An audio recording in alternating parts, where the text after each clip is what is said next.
को आरक्षण की बुनियादी बातें, आरक्षण की बेसिक बातें, आरक्षण की फंडामेंटल बातें, इसके बारे में जानकारी नहीं है। तो मैं कोशिश करूंगा कि वो सही जानकारी आपको हो और क्रोनोलॉजिकल जानकारी हो, इसके बारे में मैं बताने की कोशिश करूंगा। साथियों, आइडिया ऑफ रिजर्वेशन ये राष्ट्रपिता ज्योतिराव फुले का है। 19 अक्टूबर 1882, 19 अक्टूबर 1882 में राष्ट्रपिता ज्योतिराव फुले ने इंग्लैंड की रानी को पहली बार रिजर्वेशन की डिमांड की और उन्होंने मराठी में कहा, जाती जातीच्या संख्येत द्यावीत कामे वाटून, मतलब जिनकी जितनी संख्या है उनको उतनी हिस्सेदारी मिलनी चाहिए। ये राष्ट्रपिता ज्योतिराव फुले की कंसेप्ट है। इन अदर लैंग्वेज मान्यवर कांशीराम जी ने वो रखी है, कंसेप्ट ज्योतिराव फुले की, ये आइडिया ही ज्योतिराव फुले की है। इंप्लीमेंटेशन ऑफ रिजर्वेशन, रिजर्वेशन का अमल, आरक्षण का अमल, ये राजर्षि छत्रपति शाहू महाराज ने किया 26 जुलाई 1902 में। राजर्षि छत्रपति शाहू महाराज इंग्लैंड में थे, लंदन में थे और लंदन से ये जीआर निकाला था गवर्नमेंट रूल, और उसमें ये लिखा था 50% आरक्षण का। और इसमें स्पष्ट लिखा था ज्योतिराव शाहू महाराज ने, 4 जातियों को छोड़कर बाकी सभी जातियों को आरक्षण दिया जाएगा। वो 4 जाति है ब्राह्मण, सेनवी, प्रभु और पारसी। इन 4 जातियों को छोड़कर बाकी सभी जातियों को आरक्षण दिया जाएगा। मतलब जिसको दिया जाएगा उसका नाम नहीं लिखा, जिसको नहीं दिया जाएगा उसका नाम लिखा पर्टिकुलर। और वो 4 जातियां है ब्राह्मण, सेनवी, प्रभु और पारसी। इन 4 जातियों को आरक्षण नहीं दिया। जो राजर्षि छत्रपति शाहू महाराज ये प्रतिनिधित्व के जनक है इस देश में, और प्रतिनिधित्व के लिए संविधान बाबा साहब ने बाद में लिखा, लेकिन प्रतिनिधित्व के जनक, फादर ऑफ रिप्रेजेंटेशन, ये शाहू महाराज है। और उनको इसका पूरा अनुभव आया था। इसलिए implementation of reservation Chhatrapati Shahu Maharaj ने किया। वो इसलिए किया, छत्रपति शाहू महाराज की एक आदत थी। क्या आदत थी? हर कोई काम करने के पहले वो सर्वे करते थे, सर्वे करते थे। और सर्वे में उनको जानकारी मिली कि जो सरकार है या सरकारी डिपार्टमेंट है उसमें 71 पोस्ट है, और 71 में से केवल 9 पोस्ट पर बहुजन समाज के लोग हैं। अभी 71 में से 9 पोस्ट पर अगर बहुजन समाज के लोग हैं तो 62 पोस्ट पर ब्राह्मण लोग हैं। 62। फिर उन्होंने देखा कि जो उनका निजी कारोबार था खुद महाराज का, उसमें 52 पोस्ट थे, 52। तो 52 में से 7 पोस्ट पर बहुजन समाज के लोग थे, और 52 में से 7 माइनस करो, 45 पोस्ट पर ब्राह्मण थे। मतलब निजी में ब्राह्मण का वर्चस्व, सरकारी में ब्राह्मण का वर्चस्व। राज्य किसका? शाहू महाराज का। राज्य कौन सा? करवीर अर्थात कोल्हापुर संस्थान। तो शाहू महाराज जो भी निर्णय लेते थे, जैसे बाबा साहब ने कहा, वो अमल करने के लिए ब्राह्मण के पास जाना पड़ता था। तो शाहू महाराज ने सोचा कि निर्णय मैं लूंगा और ब्राह्मण अमल करेंगे तो मेरे लोगों के खिलाफ ही करेंगे। अगर मेरे लोगों के समर्थन में अमल करना है मेरे निर्णय का, तो लोग मेरे होने चाहिए। इसलिए उन्होंने 50% रिजर्वेशन दिया। बहुत सारे लोग शासन करती जमात, शासन करती जमात, शासन करती जमात ऐसा कहते हैं। इसका मतलब क्या है? शासन करती जमात वो हो सकता है जिसका प्रशासन में नियंत्रण हो। जिनका प्रशासन में नियंत्रण नहीं हो वो शासन करती जमात नहीं हो सकती। इसको कांशीराम जी कहते थे, सीएम उसका सफल होता है जिसका डीएम हो। सीएम उसका सफल होता है जिसका डीएम हो, मतलब मुख्यमंत्री वो सफल होता है जिसके कलेक्टर हो। आज देवेंद्र फडणवीस सफल क्यों होता है? कलेक्टर ब्राह्मण है। योगी आदित्यनाथ सफल क्यों होता है? कलेक्टर ब्राह्मण है। फडणवीस निर्णय लेता है, अमल कलेक्टर ब्राह्मण करता है। तो अगर हमें राजनीतिक जमात बनना है, शासन करती जमात बनना है, तो प्रशासन हमारा होना चाहिए, प्रशासन पर हमारा नियंत्रण होना चाहिए। इसलिए शाहू महाराज ने आरक्षण या प्रतिनिधित्व दिया है। ये उसके पीछे की सोच, ये नौकरी का या शिक्षा का मामला नहीं है कि हमें अगर शासन करती राज्य करती जमात बनना है और मैं राजा हूं, मैं निर्णय ले रहा हूं, मैं निर्णय लेकर अमल करने वाले लोग मेरे होने चाहिए। खुद शरद पवार कहते हैं कि हम जो निर्णय लेते हैं ब्राह्मण कलेक्टर लागू नहीं करते। खुद शरद पवार, दूसरों की छोड़ो। शरद पवार साहब ने निर्णय जो लिए जब वो मंत्री थे सेंटर में और महाराष्ट्र में, उनके निर्णय का अमल ब्राह्मण मंत्रियों ने नहीं किया। लेकिन हमारे लोग बहुजन समाज के प्रशासन पर नियंत्रण करने वाला वर्ग तैयार करने में नाकामयाब रहे हैं, सफल नहीं रहे। ये वजह है। तो implementation of reservation Shahu Maharaj ने इसलिए किया था और इसलिए बाबा साहब उनको मानते हैं। ये प्रतिनिधित्व के जनक है, फादर ऑफ रिप्रेजेंटेशन। जैसे परेश ने कहा, लोकतंत्र किस पर खड़ा है? प्रतिनिधित्व पर। अगर लोकतंत्र से प्रतिनिधित्व माइनस करो तो लोकतंत्र मर जाता है, डेड बॉडी रहती है, कुछ नहीं रहता। तीसरा, इंप्लीमेंटेशन के बाद बाबा साहब अंबेडकर ने आरक्षण की राष्ट्रीय स्तर पर जो संविधान में व्यवस्था की, बाबा साहब अंबेडकर ने राष्ट्रीय स्तर पर। फुले ने आरक्षण मांगा, वो केवल महाराष्ट्र से संबंधित और रानी को मांगा। शाहू महाराज ने अमल किया, वो कोल्हापुर संस्था करवीर संस्थान तक सीमित था। लेकिन बाबा साहब ने दोनों को, शाहू महाराज को बड़ा मित्र और फुले को गुरु मानकर इस आरक्षण को राष्ट्रव्यापी पॉलिसी बनाई, नेशन वाइड पॉलिसी बनाई और यहां वहां नहीं, भारतीय संविधान में उसकी व्यवस्था की। और ये जब तक संविधान रहेगा तब तक आरक्षण, दैट इज प्रतिनिधित्व रहेगा। It is not reservation, it is representation. और बाबा साहब का उद्देश्य है, जैसे फुले का एक उद्देश्य है कि केवल ब्राह्मणों को ही नौकरियां मिलती है, हमारे लोगों को नहीं, तो हमारे लोगों को मिलनी चाहिए। शाहू महाराज का उद्देश्य है शासन करती जमात बनाना, रियल रिप्रेजेंटेशन देना। और बाबा साहब का उद्देश्य है कि अगर आरक्षण के आधार पर और शोषण के आधार पर एससी एसटी ओबीसी का ध्रुवीकरण हो जाता है तो हम राजनीतिक जमात बन सकते हैं। मतलब बाबा साहब ने संविधान में आरक्षण क्यों दिया? आरक्षण के आधार पर Baba Saheb Ambedkar SC ST OBC NT DNT VJNT और इनमें से जिन्होंने धर्म परिवर्तन किया, ऐसे 85% लोगों का ध्रुवीकरण करना चाहते थे। यह है आरक्षण। मतलब अपने अपने काल में अपने अपने अनुभव के अनुसार, अपनी अपनी योग्यता के अनुसार उन्होंने उस मुद्दे को टारगेट बनाया। अभी जो आरक्षण के बारे में हम चर्चा कर रहे हैं, तो साथियों इस आरक्षण के संदर्भ में दुश्मन की कुछ योजना है। हम लोग बहुत सारे उनके सवालों के जवाब दे नहीं पाते और बेजवाब होते हैं और वो फिर हावी हो जाता है और हमारे अंदर वो फिर निगेटिविटी बढ़ती है कि हम हार गए।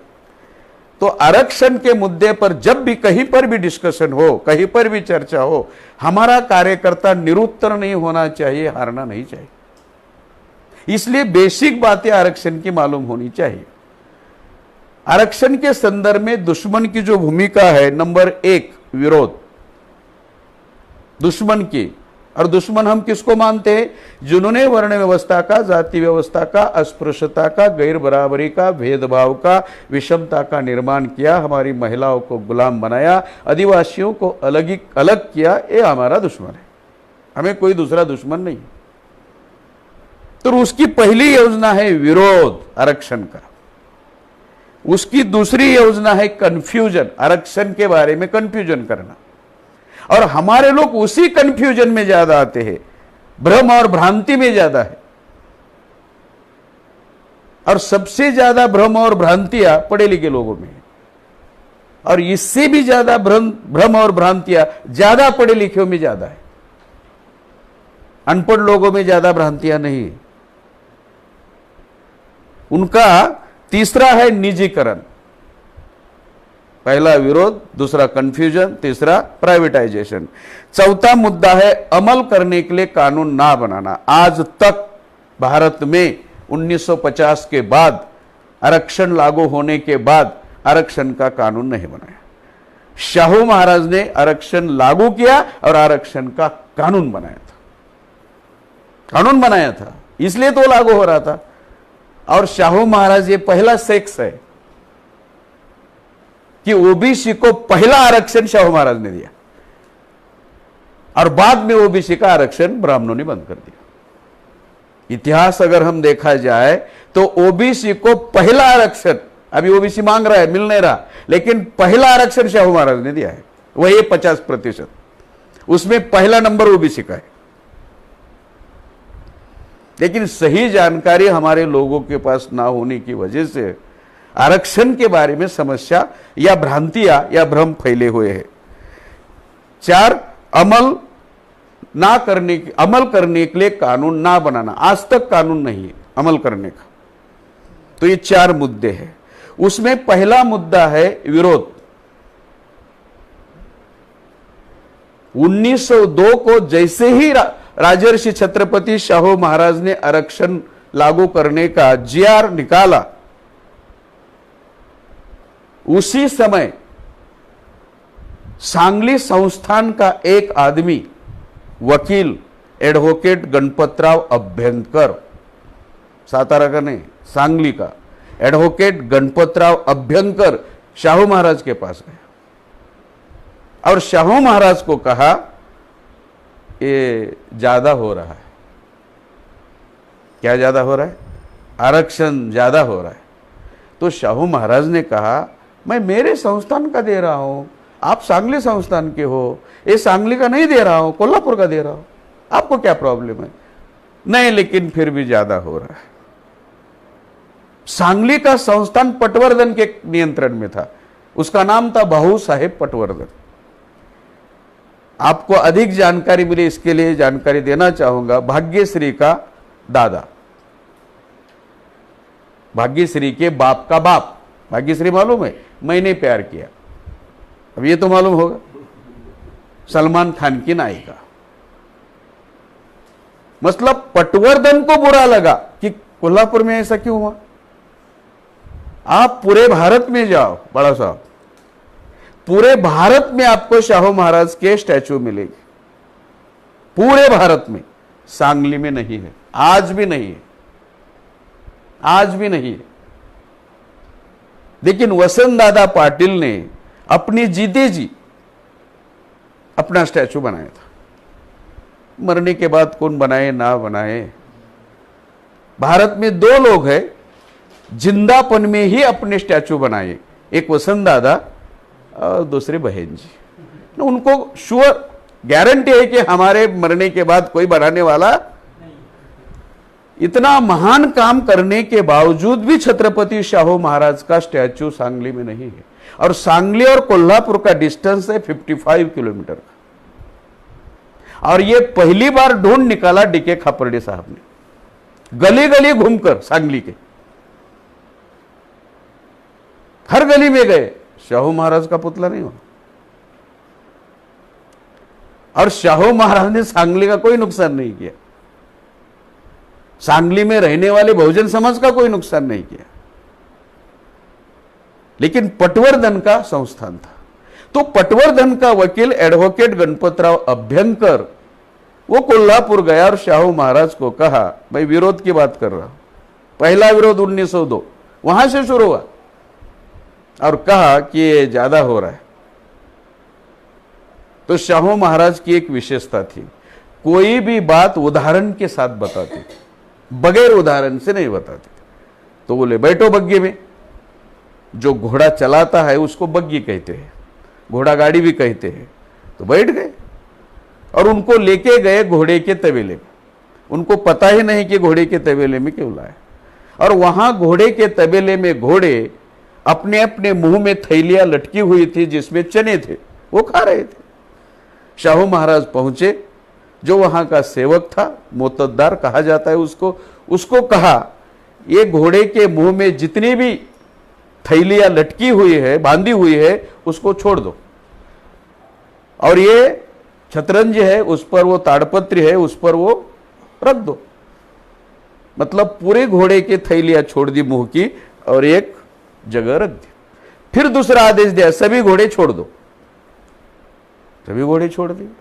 दो तगड़े घोड़े थे, ताकतवर घोड़े थे, शक्तिशाली घोड़े थे, बड़े घोड़े थे, निरोगी घोड़े थे, चने पर टूट पड़े। और जो विकलांग घोड़े थे, कमजोर घोड़े थे, अशक्त घोड़े थे, वीक घोड़े थे, वो दूर से ही देखते थे। क्या? दूर से ही देखते थे, वो बीच में नहीं जाते थे, बीच में दाने का साहस नहीं करते थे। क्यों? क्योंकि ये तगड़े घोड़े चने खाते समय ठीक से नहीं खाते थे, मुंह से चने खाते थे और पैर से लात मारते थे पीछे। तो कमजोर घोड़े ने सोचा कि चने तो नहीं मिलेंगे, लातें मिलेंगी, तो क्यों जाए। फिर शाहू महाराज ने अभ्यंकर को कहा, अभ्यंकर इस कमजोर घोड़े का क्या करे, गोली मार दूं? फिर उसकी समझ में आया, घोड़े के तबेले में मुझे क्यों लाया।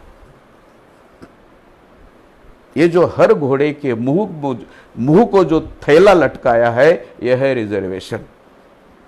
क्यों? ताकि दूसरा घोड़ा उसकी थैली में मुंह ना खुपसे, मुंह ना लगाए। यह है रिजर्वेशन। मुझे मिला है तो मैं ही जाऊंगा पुणे से मुंबई, मेरी जगह पर दूसरा कोई भी नहीं जाएगा। डीआर वो ही जाएगा, दूसरा कोई नहीं जाएगा। It is reservation. तो 1902 से विरोध है ये। 1902 के बाद दूसरा विरोध 1918 को किया, जब शाहू महाराज के कहने पर बाबा साहब अंबेडकर और भास्करराव जाधव ने स्वतंत्र पृथक चुनाव क्षेत्र की मांग की, सेपरेट इलेक्टोरेट की मांग की, सेपरेट रिप्रेजेंटेशन की मांग की। ठीक से वो याद रखो, ठीक से सुनो, शाहू महाराज के कहने पर बाबा साहब ने और भास्करराव जाधव। क्योंकि शाहू महाराज ये बात कह नहीं पाते थे, क्योंकि वो अंग्रेजों के मांडलिक थे, इसलिए इनको कहा तुम दोनों करो, आप एससी के लिए करो, आप ओबीसी के लिए करो। ये प्रतिनिधित्व की मांग करने वाला आदमी शाहू महाराज। जब तिलक ने देखा, साउथ ब्यूरो कमीशन के सामने इन दोनों ने प्रतिनिधित्व की मांग की, तो तिलक को बहुत गुस्सा आया। जिनको हमने गवार रखा है, जाहिल रखा है, अनपढ़ रखा है, अछूत बनाया है, शूद्र बनाया है, अतिशूद्र बनाया है, क्या वे हमारे साथ आएंगे और हमारे साथ बैठकर कानून बनाएंगे? तो हमारे वर्चस्व का क्या होगा? ऐसा नहीं होना चाहिए। इसलिए शाहू बाल गंगाधर तिलक ने कोल्हापुर और बेलगांव के बीच जो अथनी नाम का गांव है, वहां जाकर आरक्षण का विरोध किया और गाली देकर किया। तेली, तंबोली और कुनबटों को विधिमंडलों में जाकर क्या हलचल है? तेली जाती है, तंबोली जाती है, कुनबी जाती है, कुनबट गाली है। शाहू महाराज कुनबी लोगों को, मराठा लोगों को गाली देते हैं और कुनबी लोग, मराठा लोग शाहू महाराज को पदवी देते हैं, लोकमान्य। वो गाली देते हैं कुनबट, हम पदवी देते हैं लोकमान्य। वो अपमान करते हैं, हम सम्मान करते हैं। इतिहास मालूम ना होने की वजह से ऐसा होता तो दूसरा विरोध बाल गंगाधर तिलक ने किया। मैं कौन सा मुद्दा बता रहा हूं, दुश्मन की भूमिका क्या है, तो विरोध, दूसरा विरोध। तीसरा, जब साउथ ब्यूरो कमीशन का मामला तिलक की विरोध से अनसेटल रहा, मतलब वो समाधान नहीं हुआ, तो फिर ऐसा निर्णय लिया कि हर 10 साल बाद अंग्रेजों की कमेटी यहां आएगी इस मामले को सुलझाने के लिए। तो 1928 को साइमन कमीशन भारत में आया, और जब साइमन कमीशन भारत में आया तब साइमन का स्वागत किसने किया? नंबर 1 स्वागत, वेलकम बाबा साहब अंबेडकर। नंबर 2 SD सिंह चौरासिया, ये तंबोली जाति के थे, उत्तर प्रदेश के थे, शिव दयाल सिंह चौरासिया। और तीसरा, मुझे कल जानकारी मिली हरियाणा में जो पंजाब के जो सर छोटूराम है उन्होंने समर्थन किया, और वो साइमन आने वाले थे रेल से, वो एक दिन भर रेलवे स्टेशन पर बैठा रहा उनका स्वागत करने के लिए। मैं शौक रहेगा ऐसा, ये नाम मुझे भी मालूम नहीं। तब हरियाणा में जब मैं केडर कैंप लेने के लिए गया तो उन्होंने बताया वो एक उसी जाति का, चौधरी जाति का आदमी आया था, तो ये दिन भर बैठे थे बोले। और विरोध किसने किया? विरोध हमको पता है, गांधी और कांग्रेस ने किया। कैसे किया? काले झंडे दिखाकर किया, गो बैक साइमन के नारे देकर किया। ये हमको सिखाया स्कूल और कॉलेजेस में, इतिहास की किताबों में। लेकिन समर्थन बाबा साहब ने किया था, SD सिंह चौरासिया ने किया था, और ये सर छोटूराम ने किया था, ये नहीं बताया। मैं कौन सा मुद्दा बता रहा हूं, विरोध किसने किसने किया। और जो विरोध 1902 से कर रहे हैं, क्या आज हमें जो भी हमारे लोग भाईयाज आरक्षण मांग रहे हैं, OBC है, मराठा है, कुंबी है, पटेल है, रेड्डी है, कापू है, मीना है, गुर्जर है, क्या उनको आरक्षण देंगे? ये इतिहास मालूम होगा तो पता चलेगा, नहीं देंगे। लेकिन इतिहास, आरक्षण का सही अर्थ मालूम ना होने की वजह से समस्या हुई। फिर गांधी और कांग्रेस की विरोध की वजह से साइमन को भी वापस जाना पड़ा। फिर क्या किया साइमन? अंग्रेज भारत के ब्राह्मणों से होशियार थे, इसलिए तो भारत पर राज किया, खासकर ब्राह्मणों पर राज किया। तो उन्होंने क्या किया? यहां विरोध करते हो, चलाओ उधर लंदन में आओ। यहां अपने काले संख्या में विरोध किया, लंदन में कितने लोग आएंगे गांधी के साथ? या अकेले आएंगे? तो विरोध कैसा करेंगे? इसलिए लंदन बुलाया, और इसको कहते हैं गोलमेज परिषद राउंड टेबल कॉन्फ्रेंस। अभी जब राउंड टेबल कॉन्फ्रेंस पहली बुलाई, सबको निमंत्रण दिया, इनविटेशन दिया, सबको, सभी गए, गांधी नहीं गए, और यहां नमक का सत्याग्रह करते रहे। बाबा साहब, निर्णय नंबर 2 ड्वेल वोटिंग का मतलब 2 मत का अधिकार मिलेगा। निर्णय नंबर 3 एडिक्वेट रिप्रेजेंटेशन मिलेगा, जितनी लोक संख्या है उतना प्रतिनिधित्व मिलेगा। नंबर 4 अडल्ट फ्रेंचाइज लागू होगा, मतलब प्रौढ़ अधिकार मिलेगा। ये निर्णय लागू हुए। अंतिम निर्णय देने के लिए दूसरी राउंड टेबल कॉन्फ्रेंस बुलाई, और दूसरी राउंड टेबल कॉन्फ्रेंस में गांधी को इनविटेशन नहीं दिया, फिर भी गांधी गए और उसमें टांग अड़ाई, अनशन किया, आमरण अनशन किया। गांधी जी ने उनके जिंदगी में 21 बार अनशन किया, लेकिन SC ST OBC के फेवर में कभी भी नहीं किया, विरोध में किया। देश को आजादी मिली, 1 मिनट का अनशन नहीं किया, लेकिन आपको अधिकार ना मिले इसके लिए आमरण अनशन किया। इसलिए गांधी हमारी दृष्टि से शैतान है। मेश्राम साहब बेवजह शैतान नहीं कहते। एकदम मेश्राम साहब ने कहा कि अगर मुझे अवसर मिलेगा तो गांधी की जो समाधि है वो बुलडोजर से उड़ाऊंगा, खुद ऐसा ऊपर निकालूंगा। तो उसी स्टेज पर सज्जाद नोमानी साहब थे, तो सज्जाद नोमानी साहब ने कहा उस बुलडोजर के लिए डीजल मैं दूंगा। मतलब परेशान हो गए लोग ना। मैं विरोध कैसे किया ये बता रहा हूं। जब 1928 का मामला 32 में गया और 1932 का मामला गांधी के अनशन की वजह से, आमरण अनशन की वजह से पेंडिंग रहा, अधिकार नहीं मिले। तो फिर दोबारा बाबा साहब अंबेडकर संविधान सभा में चुनकर जाने का मामला आया, तो 1946 को बाबा साहब अंबेडकर संविधान सभा में चुनकर नहीं जाने चाहिए, इसका प्रयास, इसका विरोध गांधी और कांग्रेस ने किया। इतना ही नहीं, 1946 को ओबीसी, मराठा, कुणबी, पटेल, रेड्डी, कम्मा, कापो या मीना गुर्जर, इनको एक भी टिकट संविधान सभा का गांधी ने नहीं दिया। अगर इनको 1946 को संविधान सभा का टिकट मिलता तो आज मराठा को आरक्षण मांगने की जरूरत नहीं दिया। दूसरा, 1947 को खुद नेहरू ने कहा कि जैसे एससी एसटी को ओबीसी को आरक्षण दिया है वैसे ओबीसी को देगा, लिखित रेजोल्यूशन पास किया, लिखित, रिटर्न। और जैसे ही नेहरू प्रधानमंत्री बना उसने कहा कि अब नहीं देंगे। और जब बाबा साहब पहली मिनिस्ट्री में कानून मंत्री बने तो उन्होंने 340 संविधान लिख रहे थे, तो 340 आर्टिकल का प्रावधान किया। तो सबसे पहले 340 आर्टिकल को सरदार पटेल ने नेहरू के कहने पर विरोध किया और वो आज तक वो चल रहा है विरोध। फिर नेहरू को ऐसा लगा कि बाबा साहब अंबेडकर 340 के मुद्दों पर ओबीसी को, भारत के ओबीसी को जगाने का काम करेंगे। अगर भारत के ओबीसी इस मुद्दे पर जग गए तो बाबा साहब का साथ देंगे तो प्रॉब्लम खड़ा होगा। इसलिए बाबा साहब के डर की वजह से और ओबीसी की जागृति की वजह से पंडित जवाहरलाल नेहरू ने 29 जनवरी 1953 को कालेलकर कमीशन नियुक्त किया। विरोध बोल रहा हूं मैं, विरोध कैसे किया, विरोध। और जब कालेलकर कमीशन, ये कालेलकर मुक्काम पोस्ट कालिली, तालुका जिला सिंधुदुर्ग, कोकण, एक कोकणस्थ ब्राह्मण था।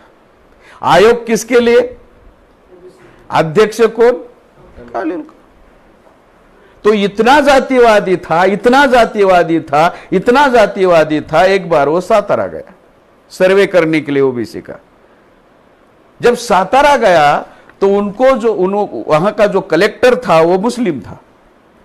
तो मुस्लिम कलेक्टर को इस कालेलकर ने कहा कि मुझे खाना ब्राह्मणों के हाथ से ही बनाया हुआ चाहिए। ब्राह्मण छोड़ के किसी ने अगर खाना बनाया तो मैं वो खाना, जो आदमी ब्राह्मण के हाथ का ही खाना खाता है वो ओबीसी को आरक्षण देगा? नहीं दे। 53 विरोध। तो फिर उसने ढूंढ निकाली ओबीसी की 2018 जाति और कहा एससी एसटी के अनुसार उनको रिजर्वेशन देना चाहिए। जब यह बात अशोका हॉल में, राष्ट्रपति भवन में डॉक्टर राजेंद्र प्रसाद के सामने रखी तो राजेंद्र प्रसाद ने कालेलकर को कहा, हम आजादी की लड़ाई क्या रेवड़ियां बांटने के लिए लड़े? डॉक्टर राजेंद्र प्रसाद क्या कहते हैं?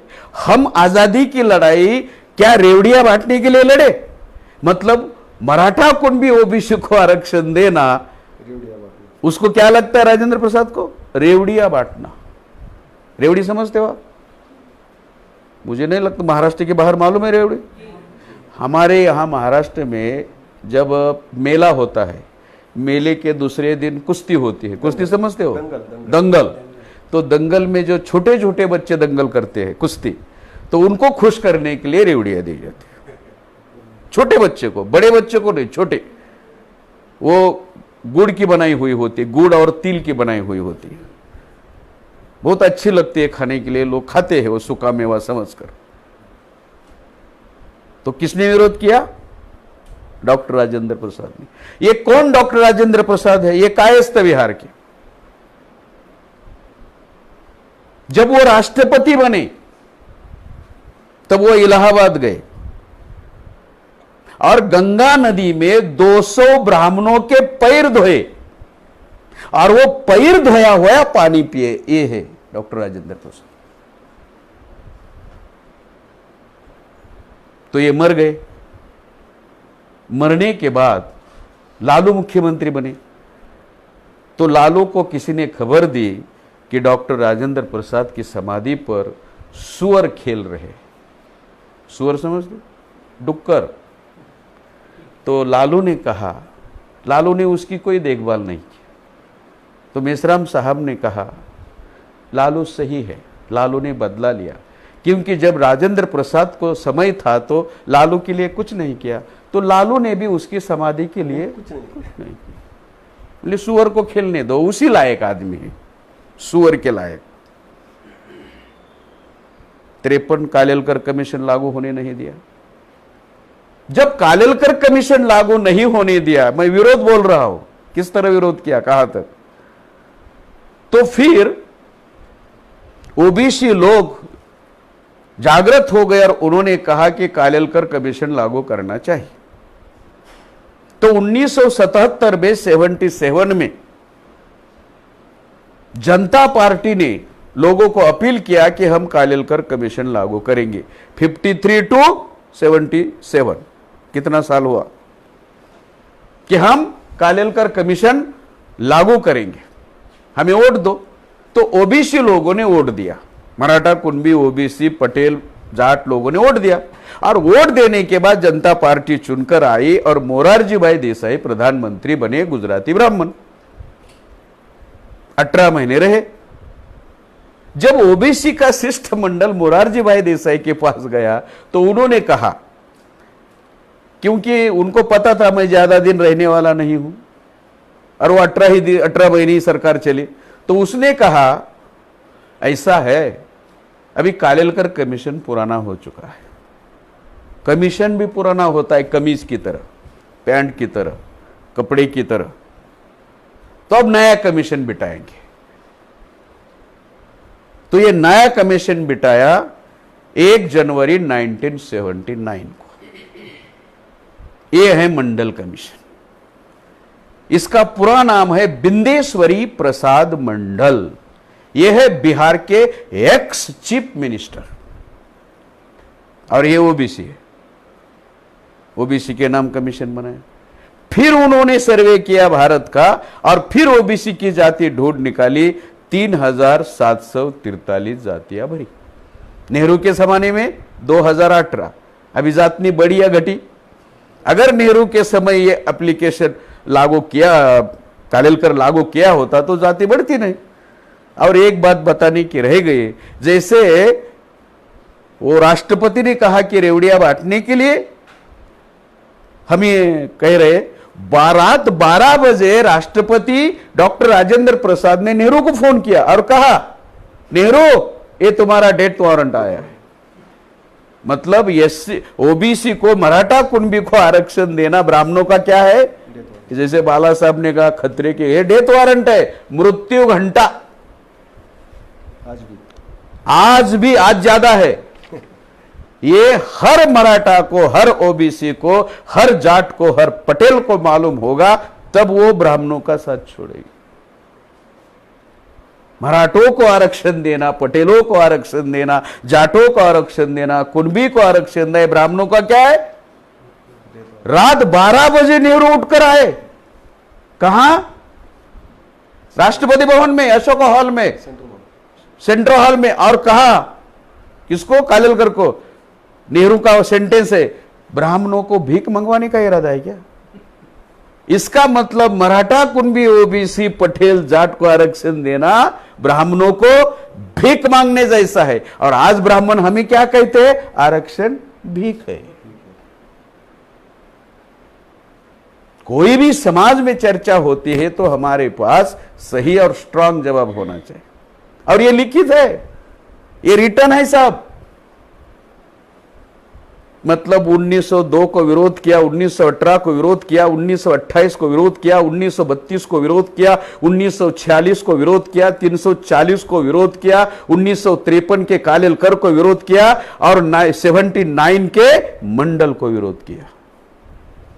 देंगे आरक्षण? आरक्षण देंगे? हमारे लोग मांग रहे हैं, लाखों के मोर्चे निकाल रहे हैं। मराठा लोगों ने 58 मोर्चे निकाले और 42 यूथ मर गए। आज भी आरक्षण नहीं। ब्राह्मणों ने एक भी मोर्चा नहीं निकाला, एक भी ब्राह्मण नहीं मरा और उन्होंने संविधान में 124वां संविधान संशोधन करके 10% आरक्षण दे भी दिया, इंप्लीमेंट भी शुरू। एक भी आदमी मरा नहीं, उनका डिमांड भी नहीं, मांग भी नहीं कि दे दो, मोर्चा भी नहीं। हमारे 58 मोर्चे लाखों के, वहां गुजरात में पटेलों के मोर्चे, वहां राजस्थान में मीना के मोर्चे, गुर्जर के मोर्चे, यहां रेड्डी के मोर्चे। ना रेड्डी को दिया, ना गुर्जर को दिया, ना पटेल को दिया, ना जाट को दिया, ना मराठों को दिया, ना कुणबी को दिया, ना ओबीसी को दिया। प्रतिनिधित्व क्या होता है? और हमारे लोग उनके पास है। कितने हैं मेंबर ऑफ पार्लियामेंट ओबीसी के? 200। एससी एसटी के 131।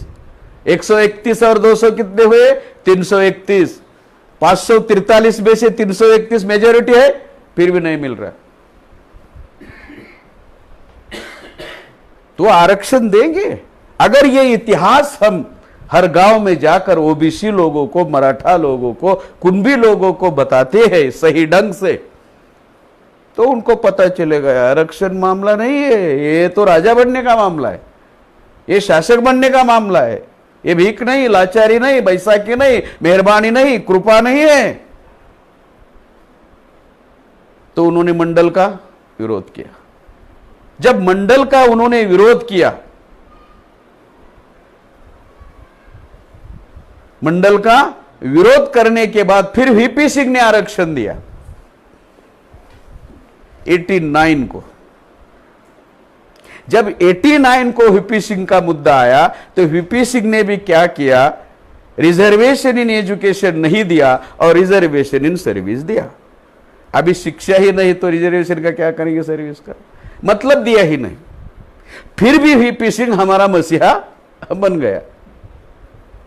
वो मसीहा नहीं है, फिर भी बन गया। वो राजा है, हजारों एकड़ जमीन थी उसको। फिर जब वीपी सिंह ने दिया तो उत्तर प्रदेश में जो सरकार थी वो बीजेपी के समर्थन पे थी। तो इसको लालू प्रसाद और मुलायम सिंह ने समर्थन दिया, तो मुलायम सिंह का उन्होंने समर्थन या इसका वापस, जो केंद्र में सरकार थी वीपी सिंह की, उसका समर्थन वापस लिया। किस लिए? इन्होंने आरक्षण घोषित किया। वीपी सिंह का समर्थन बीजेपी वालों ने वापस लिया, कम्युनिस्ट और बीजेपी वालों ने।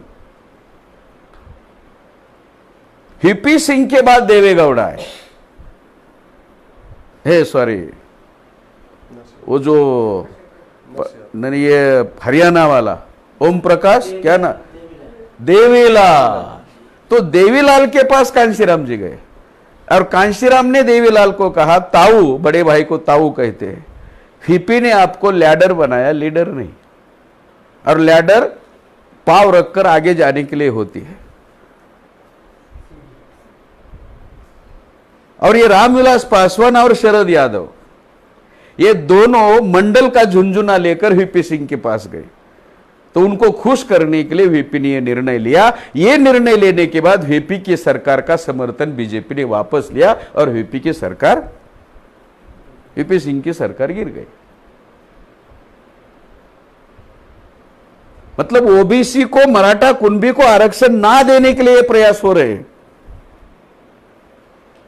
जब उसके वीपी के बाद, जब राजीव गांधी सत्ता में, मतलब उसके पहले राजीव गांधी सत्ता में आए थे 89 को, तो बोफोर्स के कारण उनकी सत्ता गई और वीपी आए। वीपी के बाद जब चुनाव हो रहा था 91 में, तब राजीव गांधी विरोधी पार्टी में थे, तो ओबीसी के मंडल का उन्होंने इतना विरोध किया संसद में, 2.5 घंटे भाषण किया ओबीसी के मंडल के विरोध में, 2.5 घंटे, और 4 बार पानी पिया। राजीव गांधी 13 मिनट के आगे कभी भाषण नहीं करता था।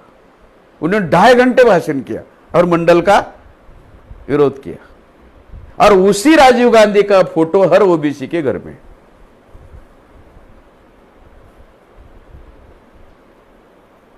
फिर राजीव गांधी मां की तरह दबंग नेता बनना चाहता था, इसलिए श्रीलंका में शांति सेना भेजी और शांति सेना ने वहां की महिलाओं पर अन्याय अत्याचार किया। उसका बदला प्रभाकरण ने राजीव गांधी की हत्या करके उड़ाया।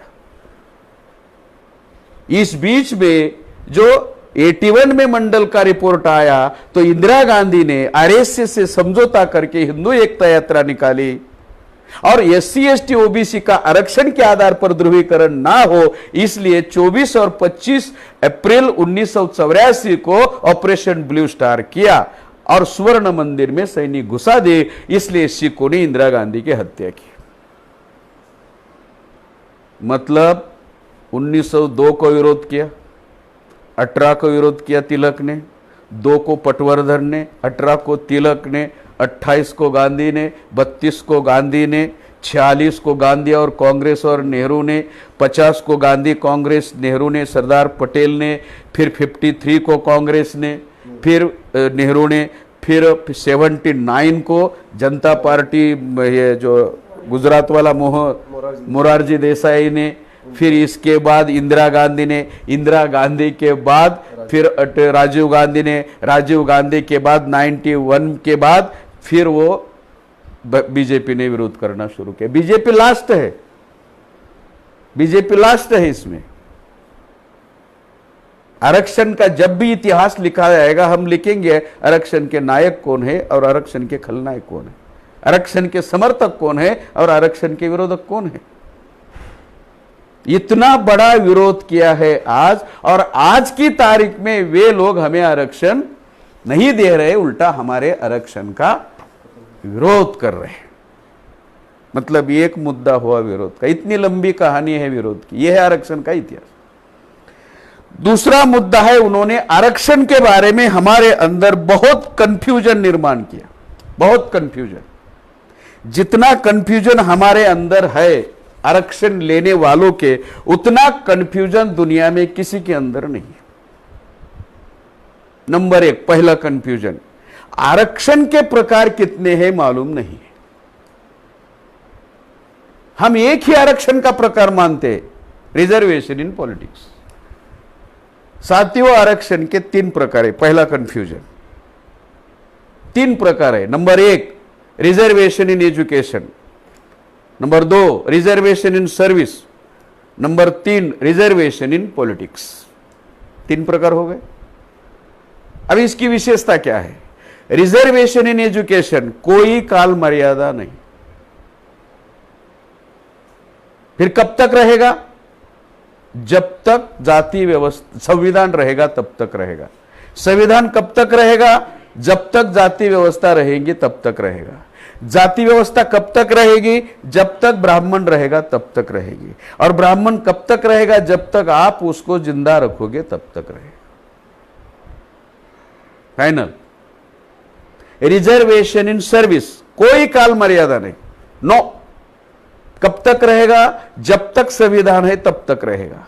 संविधान कब तक रहेगा? जब तक जाति व्यवस्था है, गैर बराबरी है, भेदभाव है, विषमता, तब तक रहेगा।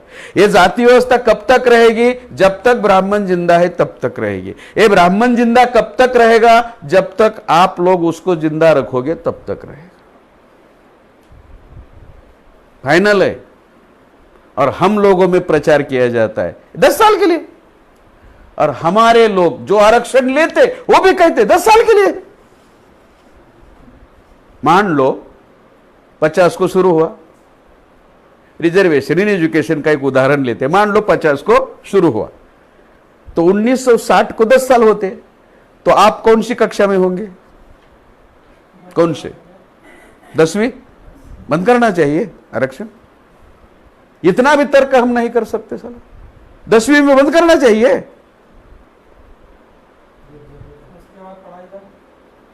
मतलब इतना भी तर्क हमारे पढ़े लिखे लोग नहीं कर। नहीं नहीं नहीं, 10 साल के लिए। वो लेने वाला कहता है 4 BHK में बैठ के। मान लो आप 1950 को नौकरी मिलेगी और सर्विस का आरक्षण 10 साल के लिए। मान लो 60 को आपको रिटायर करना 10 साल में, फिर 60 साल की उम्र किस लिए? इसका मतलब है इसका कोई कार्यकाल नहीं है। संभ्रम क्या, निर्माण क्या, हमारे अंदर ये बात बता रहा हूं। लेकिन पॉलिटिकल रिजर्वेशन जो है वो बाबा साहब ने कहा 10 साल के लिए, और वो हर 10 साल बढ़ाते हैं साले। भारतीय संसद में एकमात्र बिल है जिस बिल पर कोई डिबेट, कोई डिस्कशन नहीं होता, उस बिल का नाम है पॉलिटिकल रिजर्वेशन।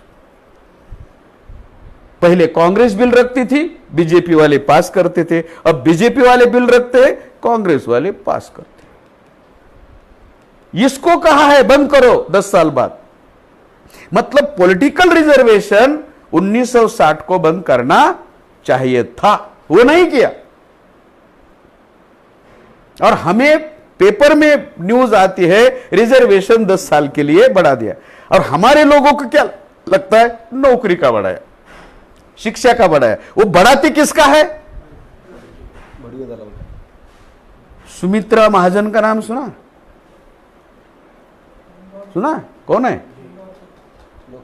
इंदौर की वो नहीं है, महाराष्ट्र के कोकण के रायगढ़ जिले में राहू नाम का तालुका है, रोहा, सॉरी, वो रोहा के है, रहती वहां है इंदौर में, और इंदौर लोकसभा आपके मध्य प्रदेश से चुनकर जाए, यहां की है। उसने जब वो लोकसभा का सभापति थी, उसने कहा रिजर्वेशन 10 साल के लिए, बस उसी पर चर्चा। वो क्या गधा है, उसको मालूम नहीं? उसको सब मालूम है, लेकिन उसका 10 साल के लिए है। संभ्रम निर्माण करते हैं, भ्रम भ्रांतियां पैदा करते हैं हमारे लोगों के अंदर, और लेने वालों में ज्यादा भ्रांतियां है, क्योंकि बाबा साहब ने दिया है, उसने पढ़ा ही नहीं, क्यों दिया, कैसे दिया, क्या तकलीफ हुई। अभी कल 2020 में पॉलिटिकल रिजर्वेशन एक्सटेंड हो रहा है, और बामसेप वाले हम विरोध कर रहे हैं। अभी हमारा स्टैंड, अभी हम विरोध कर रहे हैं कल। अभी मतलब SC ST के अनुमति के बिना अब पॉलिटिकल रिजर्वेशन हम एक्सटेंड नहीं करने देंगे। और एक सुप्रीम कोर्ट के लॉयर द्वारा एक वकील सुप्रीम कोर्ट के वकील का एक लेटर हम PMO ऑफिस को देंगे कि हम SC के प्रतिनिधि है, ST के प्रतिनिधि है, राष्ट्रीय आदिवासी एकता परिषद और बामसेप, ये दोनों मिलकर देंगे, और हमारी मर्जी से लागू करना है, नहीं करना है, हमारी मर्जी से होगा। मतलब भड़वे और दलालों को चेक, ये अपने आप साला 10 साल से बढ़ते। देखते हैं फिर ये 4 राम कैसे चुनकर जाते हैं। रामनाथ कोविंद एक राम, उदित राम दूसरा राम, रामविलास पासवान तीसरा राम, और आपका चौथा राम।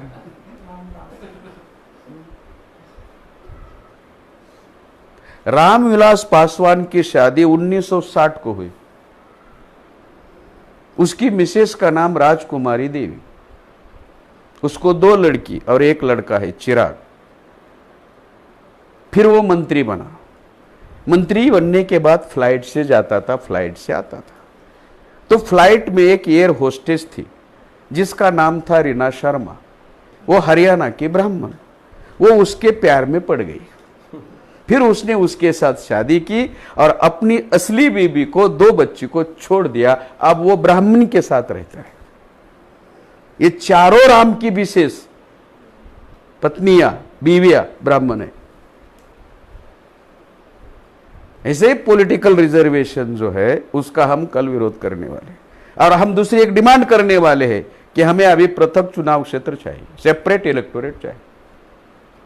और ये प्रचार 26 जून से मेश्राम साहब देश भर में परिवर्तन यात्रा में कर रहे हैं।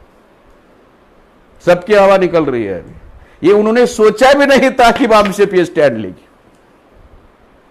क्योंकि ये जो लोग हैं 131 मेंबर ऑफ पार्लियामेंट जो पुणे पैक्ट से चुनकर जाते हैं, वो एक तो कांग्रेस के हैं या बीजेपी के हैं, समाज के नहीं है। हम उनको अपने प्रतिनिधि नहीं मानते। तो SC ST में समाज में जो काम करने वाले संगठन है, उनकी अनुमति लेना चाहिए अभी। इसके लिए देश भर जागरण कर रहे।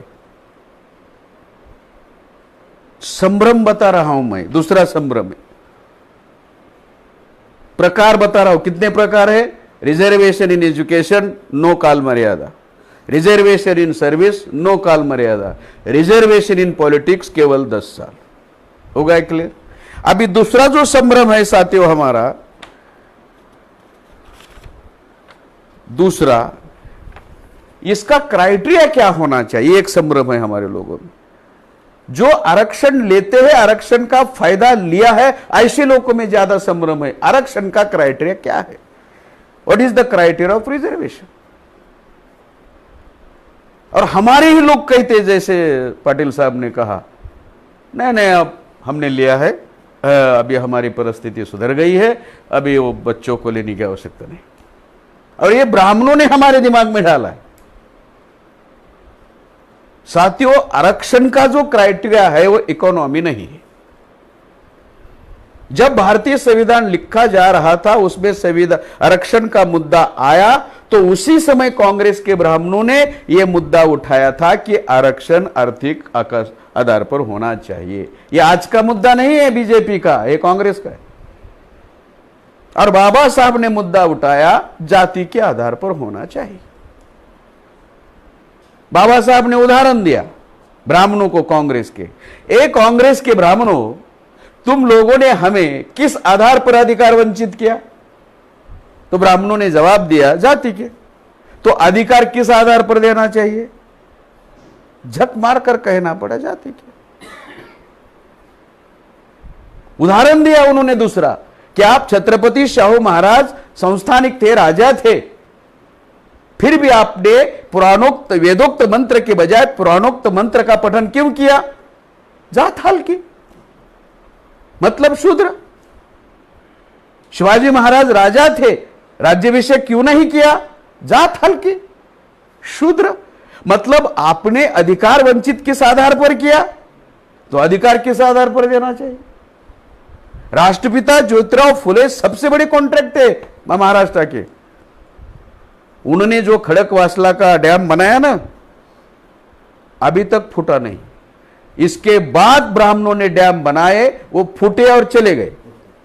ये जो वीटी स्टेशन है ना, फुले ने बनाया है, ज्योतिराव फुले। वीटी स्टेशन मुंबई का, ये दांडेकर पुल ज्योतिराव फुले, ये भाजी सब्जी मंडी ज्योतिराव फुले। इतने बड़े कॉन्ट्रैक्टर थे, और अभी तक उसका, जिसको मराठी में टवका भी नहीं निकला है अभी तक। और ये जो इमारत साले खड़ी करते हैं, दूसरे दिन गिर जाते हैं। तो फुले भी पैसे वाले थे, कोई गरीब आदमी नहीं थे फुले। फिर भी उनका शूद्र कह के आपने विरोध क्यों किया? जात हल्की थी।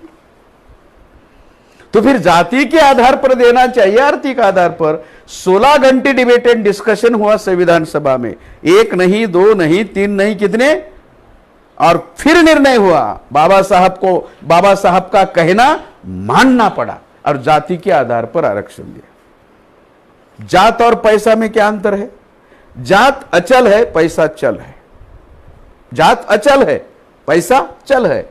मतलब जात मरे तक या मरने के बाद भी अपने साथ रहती है। और पैसा, आज हम अमीर है, कल गरीब हो सकते हैं, आज हम गरीब है, कल अमीर हो सकते हैं। मतलब पैसा चल है। मतलब दूसरा जो कंफ्यूजन है वो क्राइटेरिया का। और हमारे पढ़े लिखे लोग, खासकर जिन्होंने लिया है और बहुत चर्बी चढ़ी है, ये आगे आया है, पैंट भी कमर पे बैठते नहीं, ऐसे लोग कहते नहीं नहीं अभी हो गया, बस हो गया, अभी नहीं लेना चाहिए, अभी इसका हो गया ना साले का। बुनियादी जो सिद्धांत है रिजर्वेशन का, उसके बारे में कोई जानकारी नहीं है। तीसरा कंफ्यूजन, 50% के ऊपर नहीं दिया जा सकता। कंफ्यूजन क्या? पहला कंफ्यूजन प्रकार मालूम नहीं, दूसरा कंफ्यूजन क्राइटेरिया मालूम नहीं, तीसरा कंफ्यूजन 50 की क्या शर्त है? भारतीय संविधान पढ़ लेना 1000 बार। भारतीय संविधान में 50% की मर्यादा नहीं है। तो क्या है लिखा? एडिक्वेट रिप्रेजेंटेशन, इतना ही लिखा है। एडिक्वेट का मतलब है जिनकी जितनी संख्या भारी, उनकी उतनी भागीदारी। बाबा साहब कहते एडिक्वेट, और कांशीराम जी कहते जिनकी जितनी संख्या भारी, उनकी उतनी भागीदारी। और मेश्राम साहब कहते हैं जिनकी जितनी खुजली भारी, उनकी उतनी हिस्सेदारी। खुजाओ, हिस्सेदारी ले लो, खुजाओ मतलब लड़ो। 50% की मर्यादा नहीं है। आज तमिलनाडु में 69% रिजर्वेशन है, कर्नाटका में 65% रिजर्वेशन है, राजस्थान में 62% रिजर्वेशन है। ये भारत के बाहर है क्या? यहां भारतीय संविधान लागू नहीं? अगर यहां भारतीय संविधान लागू है और ये भारत के अंदर है, तो बाकी राज्यों के लिए 50 की मर्यादा क्यों? यह सवाल कहां उठना चाहिए? यहां नहीं, संसद में। और किसने उठाना चाहिए? जो आरक्षण के लाभार्थी हैं, उन्होंने उठाना चाहिए। उनको ही पता नहीं क्या उठाएंगे, वो कविता करते। अगर तुमने नहीं बनाया मंत्री तो फेंक कर मारूंगा संतरी। महान कवि, और क्या बोलते हो उसको, शीघ्र कवि, मतलब एकदम उसको याद आता है कविता। और ये नेता के रूप में हमारे सर पर प्रोजेक्ट करते हैं ब्राह्मण लोग। 16 नवंबर 1992 को इंदिरा साहनी वर्सेस भारत सरकार के केस में यह जजमेंट आया कि 50 के ऊपर रिजर्वेशन नहीं दिया जा सकता। यह अधिकार सुप्रीम कोर्ट का नहीं है, लेकिन अधिकार पर सुप्रीम कोर्ट ने अतिक्रमण किया। और जो सुप्रीम कोर्ट डिसीजन देती है उसका कानून में रूपांतर होता है, और इसके खिलाफ कोई बोलता नहीं, इसलिए कानून बन गया 50 50 50 50। अभी क्या कानून बदला? सुप्रीम कोर्ट का जो जजमेंट है बदला जाता है या नहीं जाता? इसका सबूत, जब लखनऊ की एक केस थी उत्तर प्रदेश की शाहबानो की, उसके पति के खिलाफ, राजीव गांधी की सरकार थी, तो सुप्रीम कोर्ट ने शाहबानो के खिलाफ निर्णय दिया। तो राजीव गांधी ने 2/3 मेजॉरिटी से 368 धारा के तहत वो सुप्रीम कोर्ट का जजमेंट जो शाहबानो के खिलाफ था वो बदल लिया। मतलब राजीव गांधी ने एक मुस्लिम औरत के लिए सुप्रीम कोर्ट का जजमेंट बदला, लेकिन 52% ओबीसी के लिए नहीं बदला। और उसी ओबीसी के घर में किसकी तस्वीर है? राजीव गांधी की। वो शाल ओढ़े हुई, ऐसी, बाप की नहीं, राजीव गांधी की। शाल ओढ़े हुए, बाप की नहीं, राजीव गांधी की। इसका मतलब यह निर्णय भी बदला जा सकता है। आज अगर बीजेपी ओबीसी को अपना मानती है, ओबीसी के वोट पर वो चुनकर आकर राज करती है, तो बीजेपी के कितने मेंबर ऑफ पार्लियामेंट है? 302। और कोई आर्टिकल बदलने के लिए, संशोधन करने के लिए कितने चाहिए? 272। उनके पास कितने हैं? तो कर सकते हैं, नहीं कर रहे। ओबीसी के लिए जैसे उन्होंने ब्राह्मणों के लिए 124वां संविधान संशोधन किया और 10% आरक्षण दिया, पूछा किसी को? किसी को पूछा? नहीं पूछा। तो वैसे उन्होंने ओबीसी के लिए संविधान संशोधन करके ओबीसी की संख्या के अनुपात में देना चाहिए था। क्या प्रॉब्लम? क्योंकि ओबीसी ने वोट दिए हैं ना उनको हिंदू के नाम पर, वो नहीं दे रहे।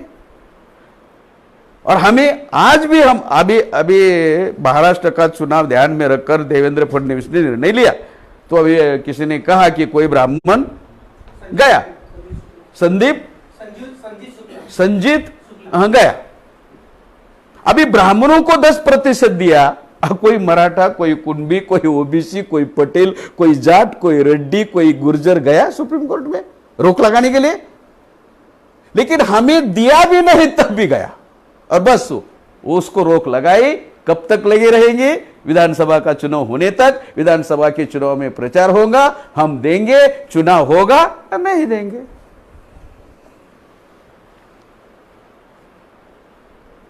वे षड्यंत्रकारी है ही, वो देने वाले नहीं है। हम कितने मूर्ख है सर, हम भी थोड़ा सा अकल होनी चाहिए ना, इतना भी मूर्ख नहीं होना चाहिए। एक आदमी साला सवाल नहीं पूछ रहा ब्राह्मणों को कि आपने 10% ब्राह्मणों को आरक्षण दिया, सही 124 का संशोधन किया, मराठों के लिए क्यों नहीं कर रहे हो? एक भी उठा नहीं रहा। इसकी चर्चा गांव में, गली में होनी चाहिए। उनको मालूम है ये लोग कोई जागृत, और जागृत करने वाले हैं कितने, इतने लोग हैं, वो क्या करेंगे? इसलिए 50% का भी कानून बदला जा सकता है। वो तो सुप्रीम कोर्ट का जजमेंट है, और सुप्रीम कोर्ट का खुदा नहीं, कोई भगवान नहीं है, और उनको सुप्रीम कोर्ट में संविधान में जो लिखा है उसका इंटरप्रिटेशन करने का अधिकार है, निर्णय लेने का अधिकार नहीं है। और उन्होंने इंटरप्रिटेशन करने के बजाय निर्णय थोपा हमारे ऊपर। मतलब वो अपने जाति का हित ध्यान में रखकर काम करते हैं, और हम लोग ब्राह्मणों का हित ध्यान में रखकर काम करते हैं।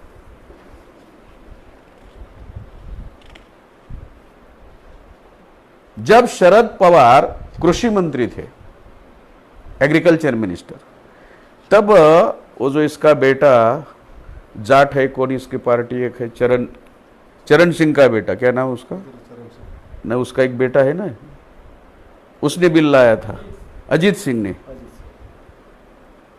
सिंह ने बिल लाया था जाटों के लिए। मालूम है आपको, जाटों का आरक्षण है आज, है, उसने बिल लाया और उसका समर्थन शरद पवार ने किया।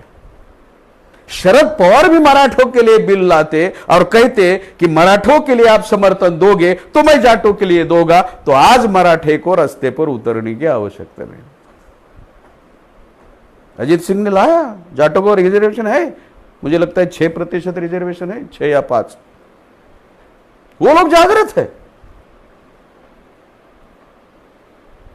तो ये हमारे अंदर जो कंफ्यूजन है, एक टाइप ऑफ रिजर्वेशन का कंफ्यूजन है, कितने प्रकार का है, एक क्राइटेरिया ऑफ रिजर्वेशन का कंफ्यूजन है, 50% का कंफ्यूजन है।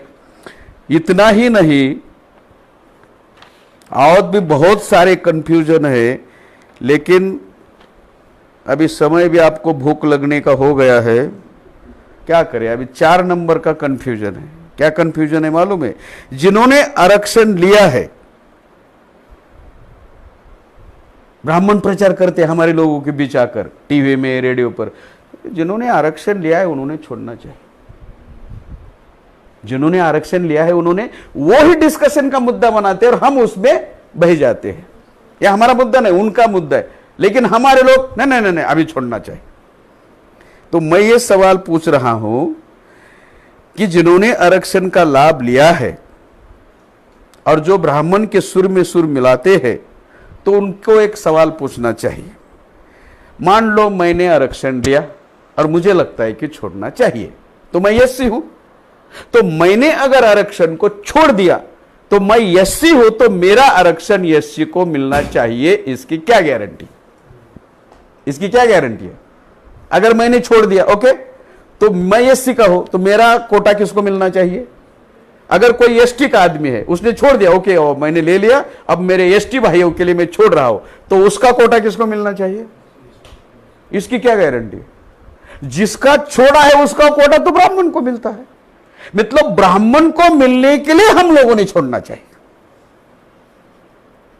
मैंने छोड़ा नहीं एससी वालों ने, तो एससी वाले को मिलना चाहिए।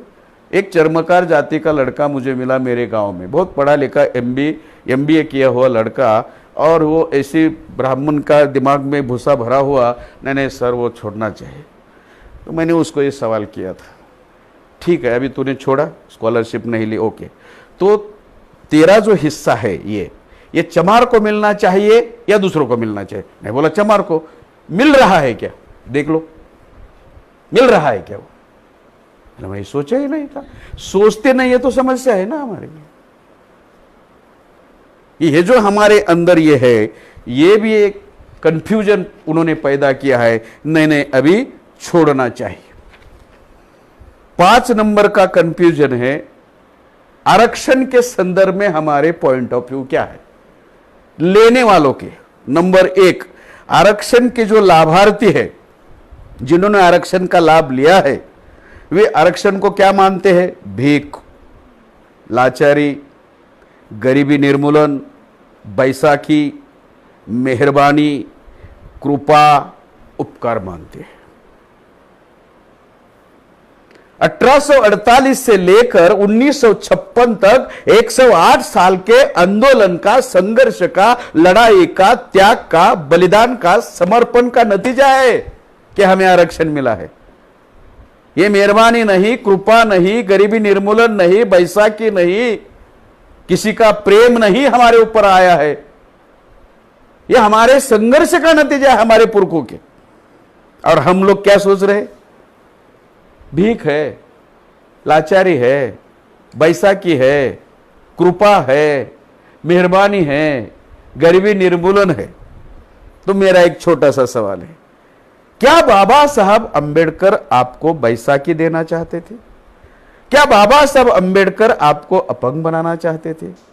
क्या बाबा साहब आपको कमजोर बनाना चाहते थे? क्या बाबा साहब आपके ऊपर उपकार करना चाहते थे? क्या बाबा साहब आपके ऊपर मेहरबानी करना चाहते थे? यह है, बाबा साहब तो शासन करते जमात बनाना चाहते हैं। गरीब कैसे बनाएंगे? लाचार कैसे बनाएंगे? भिखारी कैसे बनाएंगे? बैसाखी कैसे देंगे? एक सवाल, इस पर आप सोचो। एक सवाल। दूसरा सवाल, अगर ये गरीबी निर्मूलन है, अगर ये लाचारी है, अगर ये भीख है, अगर ये बैसाखी है, ब्राह्मण विरोध क्यों कर रहे हैं? तर्कसंगत होना चाहिए। बैसाखी है ना, तो विरोध क्यों कर रहे हो भाई बैसाखी को? गरीबी निर्मूलन है ना, विरोध क्यों कर रहे हो गरीबी निर्मूलन को? लाचारी है ना, अपंगता है ना, ये हैंडीकैप है ना, पंगुनेस है ना, विरोध क्यों कर रहे हो? इसका मतलब ये लाचारी, भीख, अपंगत्व, बैसाखी नहीं है, ये प्रतिनिधित्व का मामला है और शासन प्रशासन में जाने का मामला है, शासन करती राज्य करती जमात बनने का मामला है। लेकिन हमारे दिमाग में क्या डालते? भीख है, लाचारी है, गरीबी निर्मूलन है, बैसाखी है, मराठी में कुबड्या है। बाबासाहेब कुबडे देऊ इच्छित होते तुम्हाला? ते म्हणलेत ना राज्य करती जमात बना। पढ़े लिखे लोग कहते हैं और जिन्होंने आरक्षण का लाभ उठाया है। मैं मुद्दा कौन सा दूसरा, कंफ्यूजन कितने फैला है हमारे अंदर, बहुत सारी कंफ्यूजन फैला, बहुत सारे संभ्रम, बहुत सारी भ्रांतियां आरक्षण के बारे में फैलाई है। इसमें आरक्षण लेने वालों में भ्रांतियां है और जो आरक्षण का विरोध करते हैं उनमें कोई भ्रांतियां नहीं है। क्या फुले, शाहू, अंबेडकर, बाबा साहब हमें आरक्षण, कुबड़े, बैसाखी देना चाहते थे, भीख देना चाहते थे, लाचार बनाना चाहते थे? ऐसा कोई मामला नहीं है। लेकिन उनको पता है उनके लिए क्या है। ब्राह्मणों को क्या पता है आरक्षण के बारे में? मृत्यु घंटा है, डेथ वारंट है, उनको भीख मांगने का कार्यक्रम है। जैसे बाला साहब ने कहा कि आपको 50% दिया तो उनका 50% घट गया ना। अगर आपको 85% दिया तो उनका 85% घट जाएगा, तो नुकसान उनका होगा ना। तो उनका नुकसान ना हो इसके लिए मीडिया के द्वारा हमारे पढ़े लिखे लोगों के, आरक्षण लेने वालों के लोगों के दिमाग में वो भ्रांतियां फैलाते हैं और उस भ्रांतियों के शिकार हमारे लोग होते हैं। नंबर 1 विरोध किया, नंबर 2 भ्रांतियां फैलाई, कंफ्यूजन, नंबर 3 उन्होंने सोचा। खासकर 91 में राजीव गांधी ने पीवी नरसिंह राव को चुनाव लड़ने का टिकट नहीं दिया था,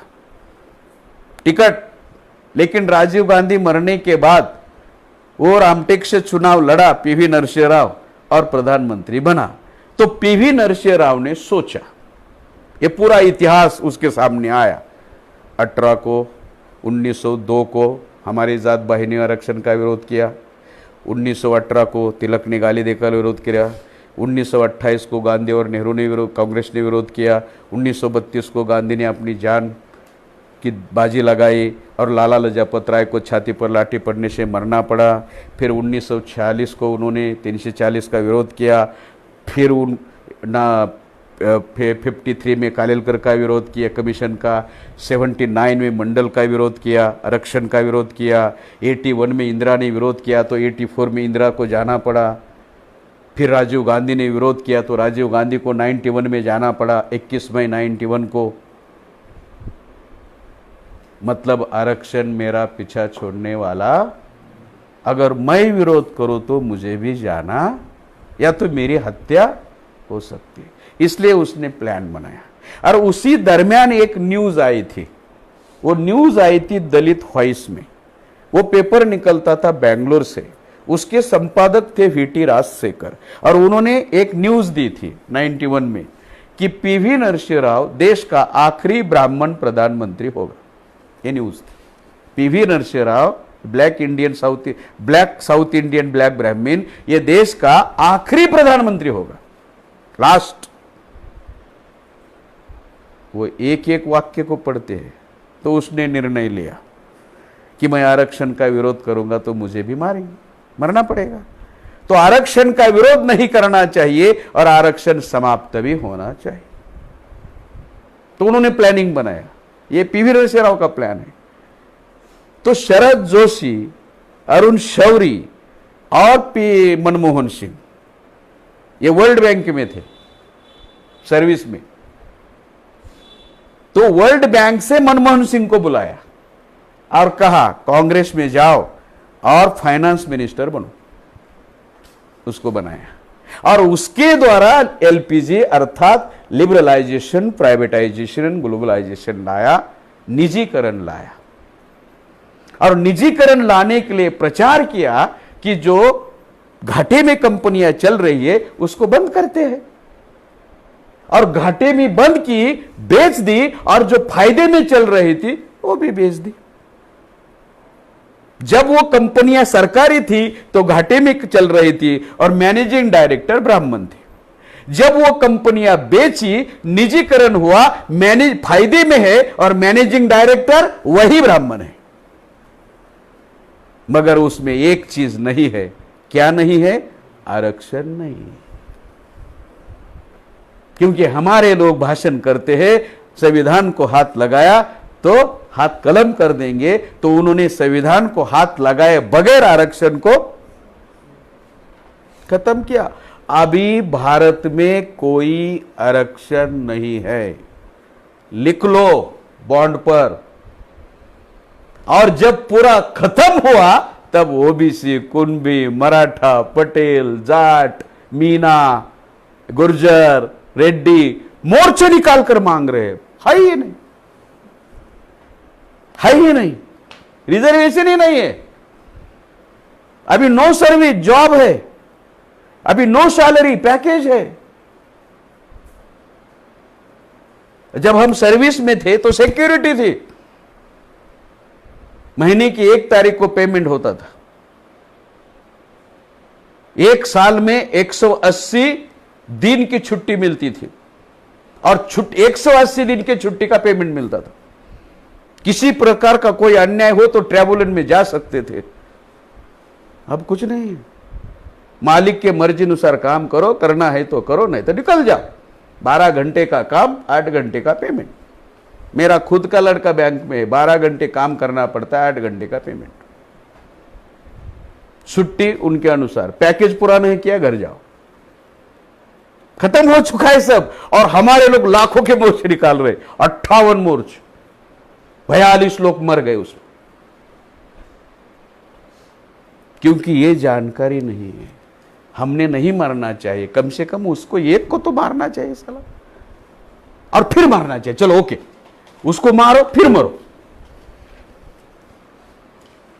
तो ये एलपीजी में पी फॉर प्राइवेटाइजेशन, और प्राइवेटाइजेशन ने हमारा आरक्षण खत्म कर दिया है।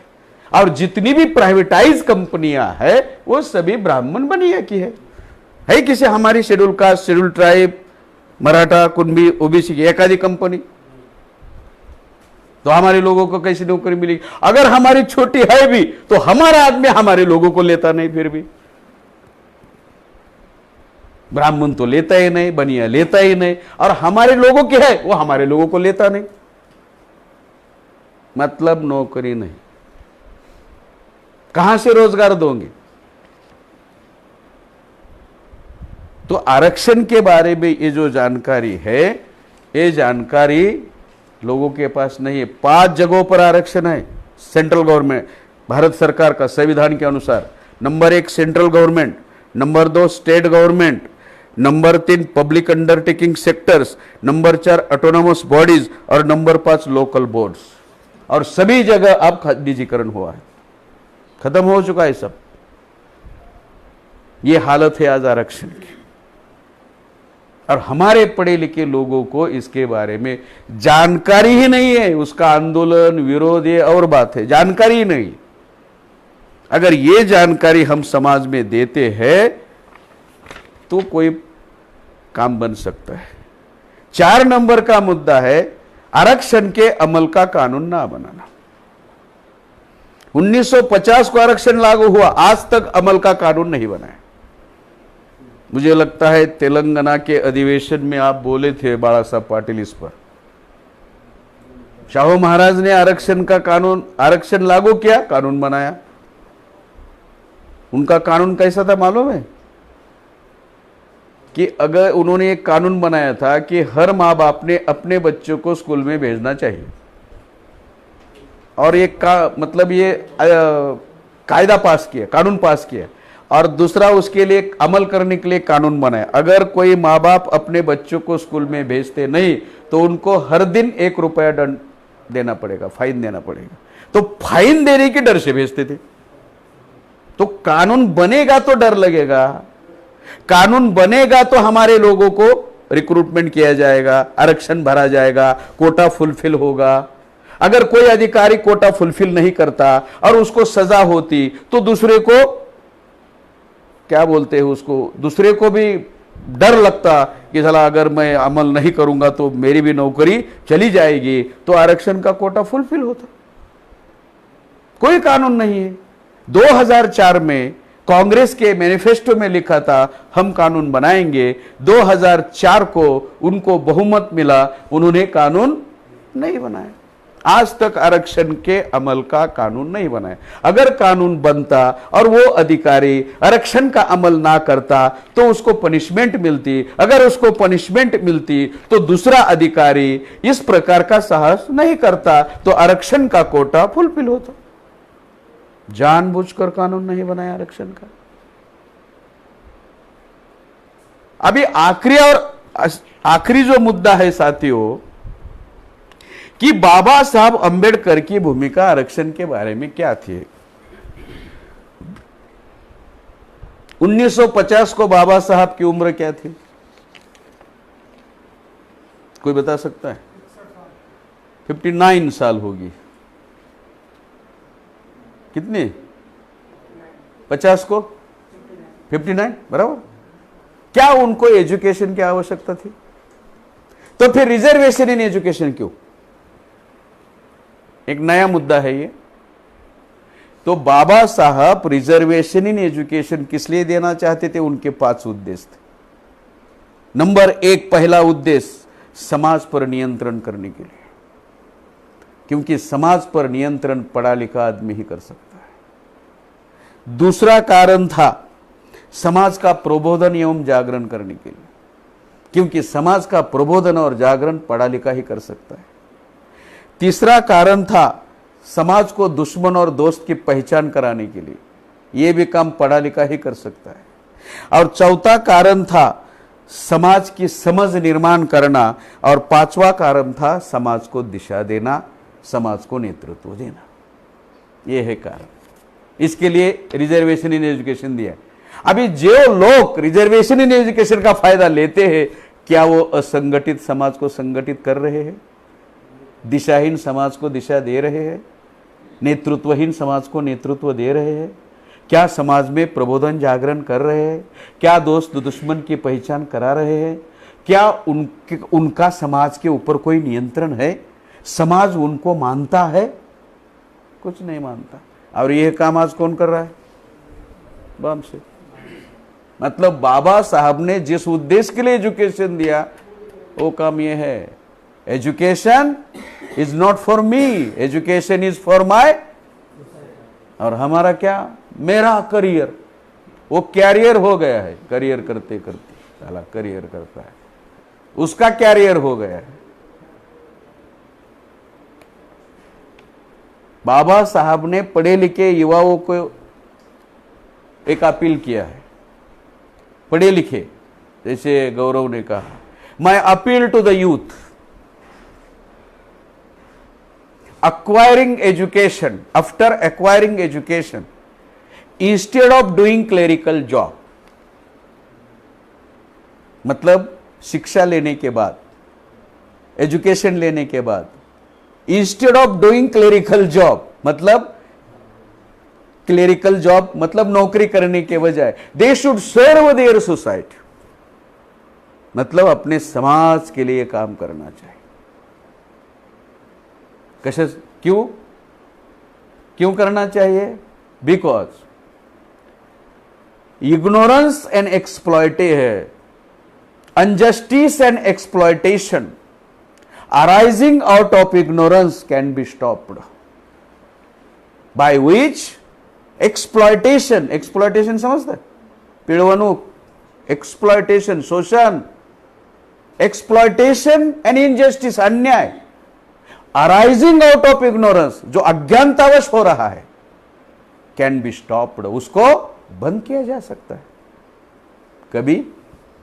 कभी युवा लोगों ने नौकरी करने के बजाय समाज का काम करना चाहिए।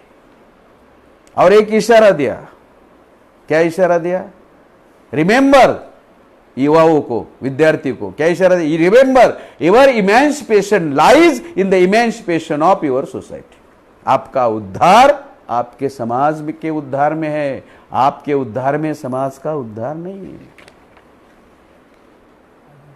ये भाषण है 18 मार्च 1956 का। इसी में आगे पहले कर्मचारी को धोखेबाज कहा, विद्यार्थियों को यह कहा और महिलाओं को कहा कि महिलाओं पर मेरा पूरा यकीन है, महिलाओं की संगठना पर पूरा यकीन है। अगर महिलाएं ईमानदारी से निर्णय ले और समाज के लिए आगे आ जाए तो नेतृत्व कर सकते हैं। मराठीत काय की आपला पदर कमरेला खोचून जर महिला पुढे आल्या तर पुरुषाला सुद्धा गुलामीतून मुक्त करू शकता। हमें केवल धोखेबाज कहा इतना ही मालूम है, ये भी आगे कहा था। मतलब बाबा साहब की दृष्टि से रिजर्वेशन इन एजुकेशन इस मकसद के लिए है। अभी रिजर्वेशन इन सर्विस किस लिए? 59 साल की उम्र थी, 60वें साल में रिटायर होता है, तो बाबा साहब के लिए तो नहीं था, तो समाज के लिए था। तो किस लिए रिजर्वेशन इन सर्विस? इसलिए क्योंकि बाबा साहब प्रशासन पे नियंत्रण करना चाहते। जैसे शाहू महाराज प्रशासन पे नियंत्रण करना चाहते थे, बाबा साहब भी प्रशासन पर नियंत्रण करना चाहते थे। जिनका प्रशासन में नियंत्रण, उनका ही शासन में नियंत्रण होता है। तो प्रशासन हमारे लोगों के हाथ में आना चाहिए, हमारे लोग की पोस्ट पर होने चाहिए, और जो निर्णय लिया जाता है संसद में, विधानसभा में, उसका अमल करने के लिए हमारे अधिकारी होने चाहिए। है क्या आज हमारे अधिकारी? तो ये सर्वेशन रिजर्वेशन का मुद्दा है। उद्देश्य बाबा साहब का ये प्रशासन पर नियंत्रण, समाज पर नियंत्रण, एजुकेशन समाज पर नियंत्रण, सर्विस प्रशासन पर नियंत्रण। आज प्रशासन पर किसका नियंत्रण है? ओनली ब्राह्मण। इसलिए उनकी सत्ता है, पूरा काम वो प्रचार का वो करते हैं। बैलेट बॉक्स से, ईवीएम से, वोटर लिस्ट बनाने से लेकर ईवीएम तक, और किसी का अर्ज बात करना है उससे उसको चिन्हवाने तक वो काम करते हैं। हमारा कोई आदमी उसमें नहीं। और पॉलिटिकल रिजर्वेशन किस लिए दिया था?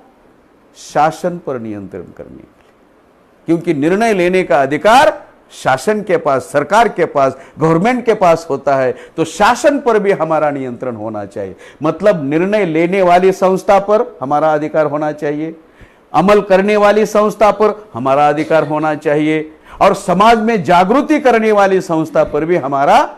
इसलिए reservation in education, reservation in service and reservation in politics, ये है रिजर्वेशन की फुल्ली कंसेप्ट।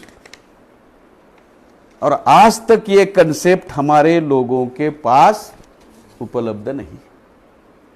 सही ढंग से एक 3-4 घंटे का इस पर वर्कशॉप होना चाहिए।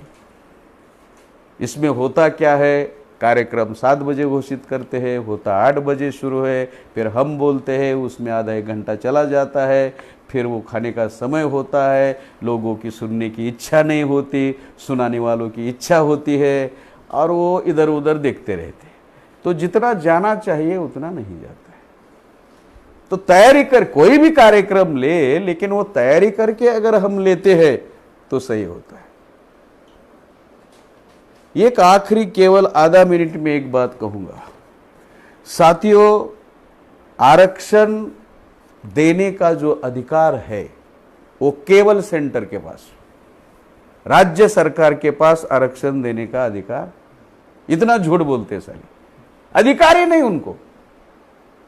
राज्य सरकार क्या कर सकता है, सिफारिश कर सकता है केंद्र को, और केंद्र संसद में रख सकता है, और संसद में 368 आर्टिकल के तहत 2/3 मेजॉरिटी के द्वारा वो बिल मंजूर या नाम मंजूर करके दिया जा सकता है या नहीं दिया जा सकता। मतलब ये फडणवीस के हाथ में नहीं, योगी आदित्यनाथ के हाथ में। तो 3 तरह से आरक्षण दिया जा सकता अगर मराठा, कुणबी, ओबीसी को चाहिए तो। नंबर 1, 368 द्वारा, आर्टिकल 368 2/3 मेजॉरिटी से आपको पहले निर्णय पारित करना होगा, पहला।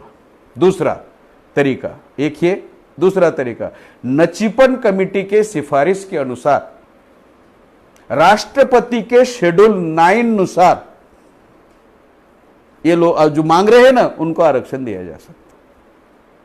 तीसरा, 50% की सीमा बंद करनी चाहिए, और वो बंद करने के लिए 368 के तहत 2/3 मेजॉरिटी से वो सीमा बंद करके आरक्षण दे सकते हैं। ये 3 विकल्प है, बाकी कोई विकल्प नहीं। महाराष्ट्र सरकार के पास या किसी भी सरकार के पास आरक्षण देने का अधिकार नहीं है, सिफारिश करने का अधिकार। बामसेप की भूमिका, अभी हमारी क्या भूमिका है? हम 100% आरक्षण के पक्षधर हैं। 100% आरक्षण होना चाहिए, जितनी जिनकी संख्या उनकी उतनी हिस्सेदारी होनी चाहिए। 3.5% ब्राह्मण, 3.5% देना चाहिए। 52% ओबीसी, 52% देना चाहिए।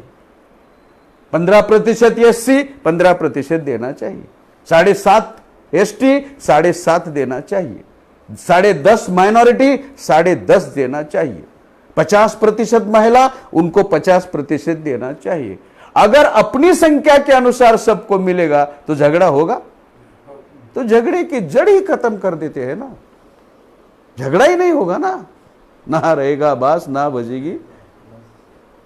तो ये आरक्षण देने का तरीका है, लेकिन ये तरीका पेपर वालों ने बताना चाहिए, ये तरीका रेडियो वालों ने बताना चाहिए, ये तरीका टीवी वालों ने बताना चाहिए, ये तरीका सामाजिक संगठन चलाने वालों ने बताना चाहिए, ये तरीका राजनीतिक पार्टी चलाने वालों ने बताना चाहिए। लेकिन कोई बताने वाला, केवल बामसेप के लोग ये बताते हैं, बाकी कोई लोग इस पर अमल नहीं करते। तो इसलिए साथियों, ये आरक्षण का जो मामला है वो इस तरह का है, वो हमारे लोग जो संघ यहाँ बामसेप भवन में काम करते हैं उनको भी इसकी जानकारी होनी चाहिए। इस बात को ध्यान में रखकर मैंने खुद दिलीप बाइत से कहा था कार्यक्रम रखो, इसलिए रखा है। बराबर? कितने बजे? नींद भी आ रही है, भूख भी लग रही है। ठीक है, धन्यवाद, आपने मेरी बात सुनी इसके लिए।